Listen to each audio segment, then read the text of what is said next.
recently a report came out from the Commission into Countering Online Conspiracy Theories in Schools, which was set up by the Pears Commission. I was part of that commission. Two of the recommendations from it I think are worth highlighting.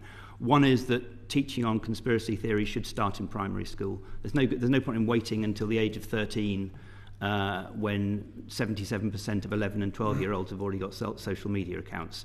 And it's not too soon to start at the age of 5. And Hannah's already mentioned Finland, and we're probably not the first people to come before this committee and suggest that Finland might be quite a good example to follow, because they seem to get a lot of things right. And they teach children from a very early age how to recognise potentially harmful information.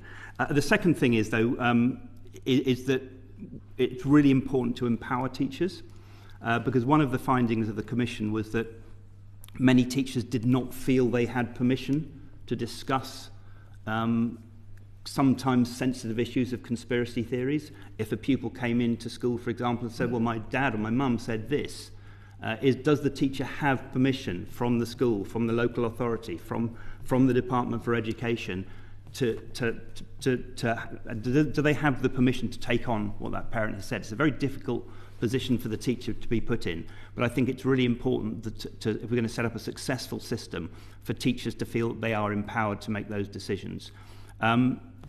Separately, I think it's also really important to say that all of these things need to happen outside school as well, and they need to happen at all ages.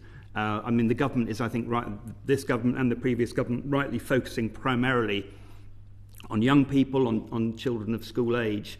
But, for example, when we carried out focus groups last summer on misinformation and what it means to people, the overwhelming answer that almost everyone gave was, oh, Uncle Stan or Auntie Betty got scammed by somebody online. That's what misinformation means to people. And when they then went on to say, well, how do you think we can counter that? Is they need to be taught how to understand, to operate in a world which is moving so fast and where they feel left behind.